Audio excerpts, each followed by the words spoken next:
What's going on, guys? I'm Roger Fountain, and welcome back to Movie Shit, a podcast about movies and shit. Today we're going to be talking about Insidious, The Red Door, as you can tell by this poster over here, for those of you watching the video portion of the podcast. Today with me, I have my good buddy Mike. Mike, how are you? I'm making it, baby. You're making it. You are fresh out of the movie, correct? I am. I still got the buttered lips. Yeah. I You know, always that, like residue that Mhm. film you get on your lips yeah. after eating too much popcorn. So a little softball question here as far as the theater going experience. What do you put anything in your popcorn, or are you just a straight up popcorn man? I like layered butter popcorn. You don't do like I like the crunch, the bunch of crunch. That's my preferred. That or peanut M&Ms. No, I always get the Butterfinger bites. I like to eat a Butterfinger Ooh. bite and then scoop a handful of popcorn right after, so you still get that like chocolatey popcorn flavor. Ooh, that sounds good. But anyways, so today, yeah, we're talking about the latest release in the Insidious series. If you haven't seen it yet, you might want to stop because I'm sure stop listening because we're gonna spoil it. So that's your warning. You've been forewarned. I saw it last night. It just came out this weekend, right? I think. Um, Yeah.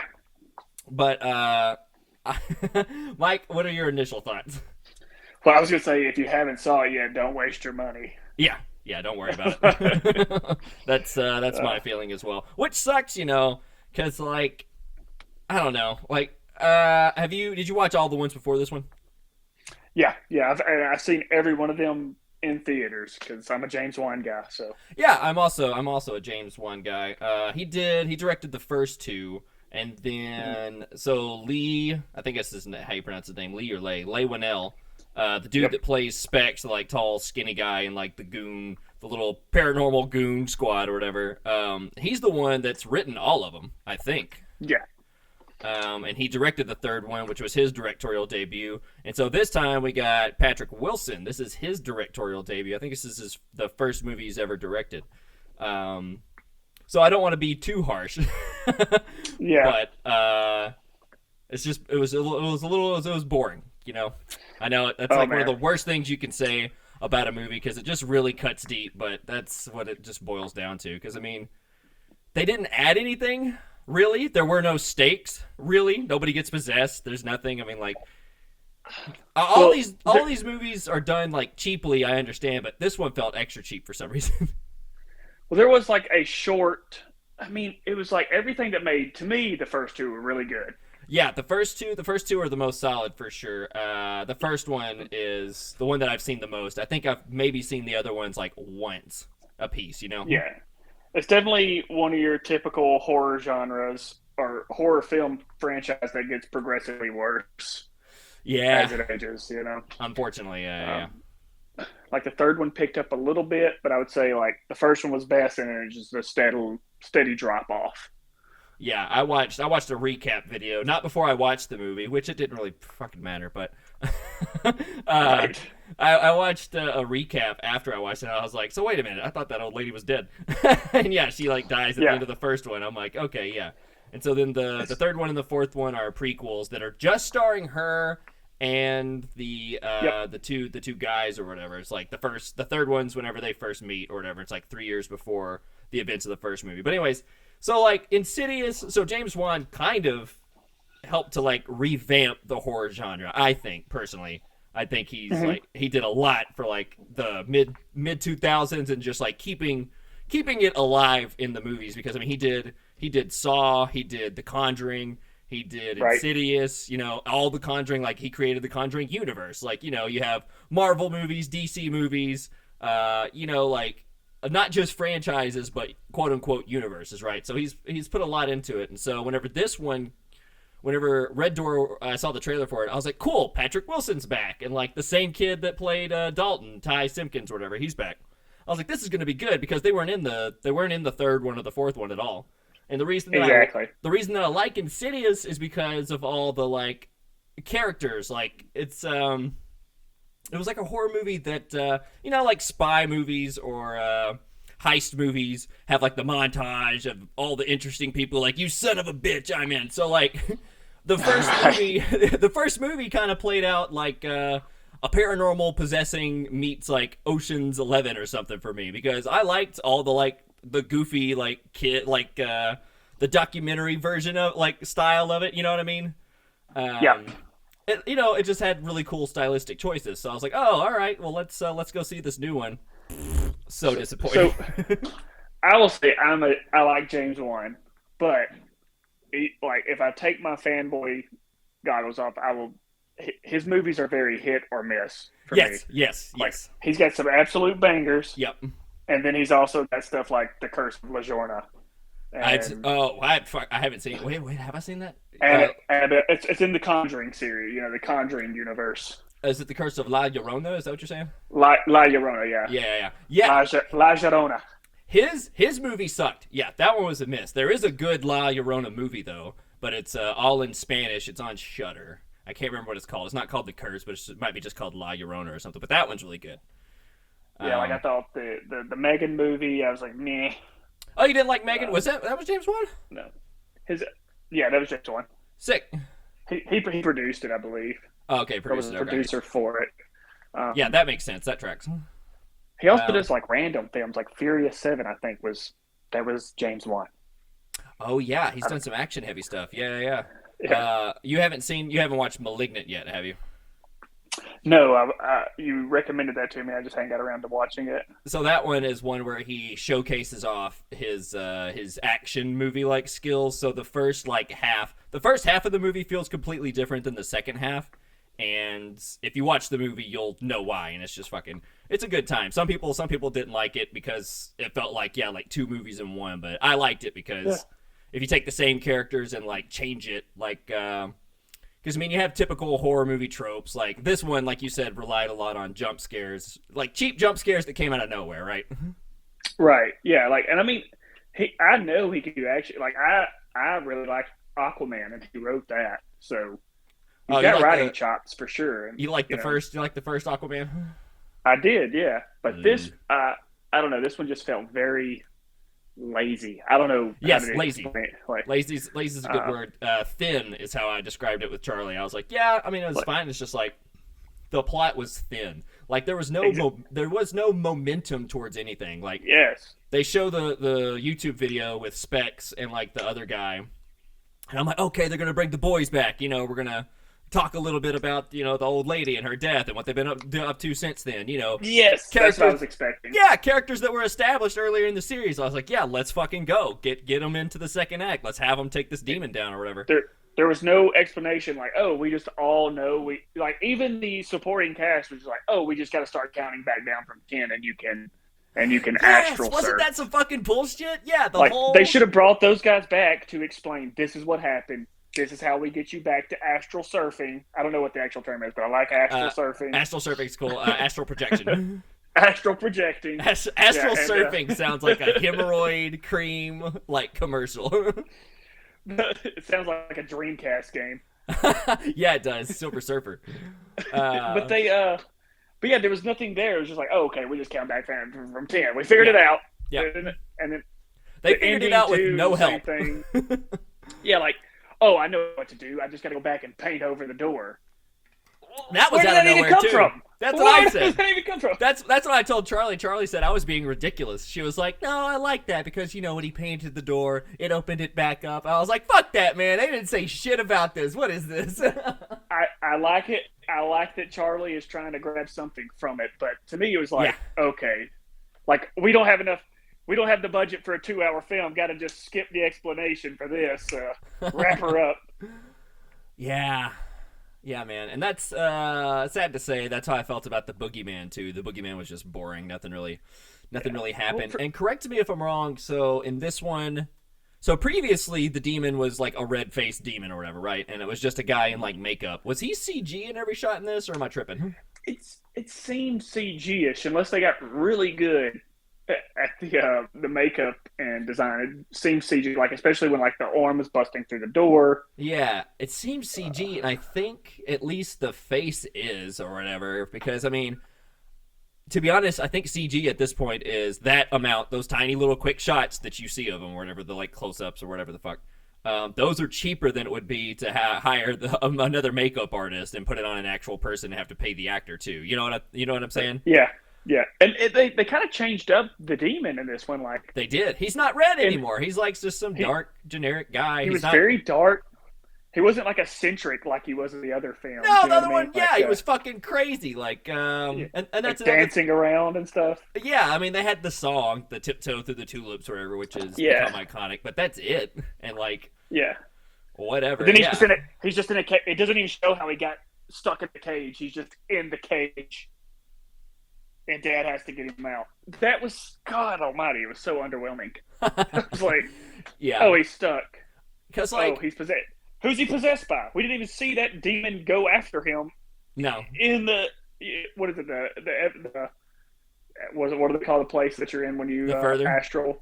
The further, yeah. Like, yeah, it's just so.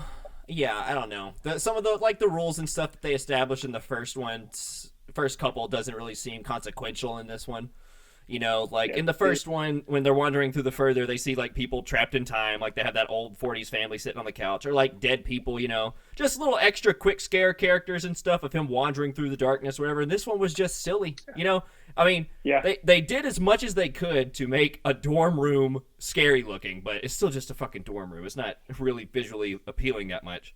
And yeah, he just like sneaks out college shenanigans and goes and sees his girlfriend and plays her whatever fucking keyboard saxophone hybrid ungodly amalgamation thing. Like, I don't know, it seems silly in the wrong places. But yeah, like you said, he just sits. Somehow they figure out he just sits in the fucking corner and then he can astral project. Like, it doesn't need to be dark. All the ceremony and pomp and circumstance has been lost from whenever. Because whenever the old lady showed up, I keep saying old lady, Lynn Shay, that plays Elise. I guess she's not that old. I'm just being a dick. She has like the gas mask on in the first one. Remember? And she's doing all that whispering shit. It was awesome. It was fucking sick. Yeah. And this one, they're just like, they just take a time out. The only people that are going to like this are, I don't. Oh, you cut out there. The only people that are like this are what? Oh no, Mike, we lost you. Are you coming back? Oh, I'm back. Can you hear me now? You're back. I was saying, the people that are going to like this movie are Bob Ross fans and art fans, because there was more painting in this film than there was horror. Oh, yeah. That's a good little blurb right there. That's a tweet. I mean, like every other scene, it was a painting scene. It was like, we get it. You're a painter. Just figure this out. Yeah, I didn't even think about that. Yeah, that didn't annoy me for some reason, but now it does. Yeah, it was just like, we spent a lot of time, and I'm fine with spending time on Dalton and Josh mending their father-son relationship. Like, the first act of it was like fine for me. I'm like, all right, so when are we going to get to the threat? When are we going to get to something that, you know, gets my blood pumping and scares me or whatever? Like, you know, when's something going to happen? And nothing really happens. He just, yeah, like you said, just paints. I think the best part of a horror film is when, you know, like that anticipation factor where you know something's about to happen, your breathing's getting heavy, the heart's getting up, and you're waiting for the jump scare. Is there gonna be a jump scare? Yeah. Yeah, suspense. There was one instance of that in the whole film. Yeah. And that was when he was playing the memory game on the window. Yeah, a little bit of that. Yeah. And fucking shit, man. He sucks at that memory game. I'm like, God damn it. The scene where, and what is it? I think his last name's Peterson's the actor, because he also plays Ted Warren in the Conjuring films. What's his name, the main actor? Patrick Wilson? Patrick Wilson, thank you. Yeah. I don't dislike Patrick Wilson. I think he's good. I love Patrick Wilson. Yeah, for sure. But that scene where he's like hit by his father and knocked into the closet and he like falls asleep. I don't even remember. You're so fresh out of the movie. I don't remember that. It was such bad acting, dude. Was it was like if I was gonna fake being asleep with my child coming in the room, that's what it would look like. It was. You didn't really see that. It was so bad. Oh god, no, I didn't catch it. Oh, it's so funny. I'm just like, look at the poor little guy, all tuckered Yeah. out. Oh my god, no, I love Patrick Wilson, yeah, and I don't know. So this is his directorial debut. I don't know who did his director of photography. The photography was kind of boring. I thought the performances were okay. Besides that, like, I know you said you didn't like him. I thought the kid did good. Ty Simpkins, Sinclair, the new female, his like roommate or whatever, or not roommate, not girlfriend, whatever she is. I thought she was the best in the movie Yeah, for what she was there for. yeah, she was good. Yeah. But yeah, whenever I saw the movie, I didn't know this. Peter Dager, the guy that plays Nick the Dick, was in the audience with us. Because whenever we came out, it was him and a couple of his buddies went to see it. And he's like, "Ah, man, I could have been better." And they're like, "No, bro, you did good." And I was like, "Could have been better at what? Getting kicked in the nuts?" Nick the Dick. Nick the Dick. Dude, that was just so. Oh man, so It was bad. strange, wasn't it? It's surreal. I'm like, what is this, a comedy, like a college comedy, or what's going on here? Did you realize that, like, okay, so the first time he astral projects, he was going to go into Nick's room to talk to the vomiting kid to figure out, what it was, right? Yeah. Oh, you're cut out. They never even they never even see him again. The vomit kid. Yeah, like they went into the room they astral projected into the room. He never even talked to him. Yeah, yeah. Do you think they shot that and had to cut it for time? Maybe because it just like he went into the room, Nick was in there, he had to take a dump, and then she's getting choked, and then they like go back to that, like, oh, we got to go get her, she's getting choked. Yeah, I don't know. Yeah, the vomit kid thing came out of nowhere. Yeah, it never got resolved. Yeah, it's just It was like a kid that OD'd at a party or something. I don't know. It's a really, really bad movie. Only because how can it be so confusing and still not interesting? The only reason I have any clue as to what was going on in that film is because I had seen the other films. Oh yeah, Like, exactly. They had a little bit of like flashbacks, a little bit of context, yeah, but even having seen all the other films, I was still like, what the heck? What? We're painting the door now. Why? that close, I don't know. Yeah, and that's the climax. Like that's it. Like that's what what it was all building up to. The red door. I'm like, fucking is nothing. What? And like the whole, in the first one, it was really cool how they tied the second one into the first one through the further. Well, I thought we were gonna get an instance of that when he's like back in the further and he's through back into the time where Dad is chasing him with a hammer. Yeah, when he's possessed. Yeah, people stuck in time. Yeah, he tackles Dad, and then it's just like, what are we here for? What are we doing this for? What are we even here for? What are the constraints of the physical realm? What's happening? Why are we here? Like we already knew that he attacked him with a hammer. Why are we showing this just for like it had nothing to do with furthering the plot, the story? Well, they just wanted to they just wanted to remind everybody that, like, see, it's the same actors, man. They've been doing this for like 10 years. I'm like, yeah, I get it. It's still the kid. Like, it's the actual kid. Like, yeah, you shot this with him. I get it. That's cool, but what are we doing here? I mean, we don't cut to that many flashbacks in Harry Potter, do we? Whatever. But yeah, so Insidious, Red Door, gonna get a pass. Summer movies, man. So far, like horror movies haven't been the best this year. Last year's been better for horror, I think. Infinity Pool came out earlier this year, actually, and Maxine's still coming out. And you're coming back for Oppenheimer, right? I'll be back for Oppenheimer, and there's another one coming out on the that movie. I said, look, I told you, I was texting you in the trailer, so I was like, this looks really good. But you're going to go see it next week, you said. Screening. Oh, you're talking about Talk to Me. Yeah, Talk to Me is going to be great. Talk to Me. That looks really good. Yeah, Talk to Me is going to be really good. course, I'm a sucker for A24 stuff. Typically, whenever they do something, I'm on board. Except for Bodies. Hey, Bodies was good. You hold your tongue. All right. Well, thanks for joining me, Mike, and we'll talk to you later. All right, buddy. We'll see ya.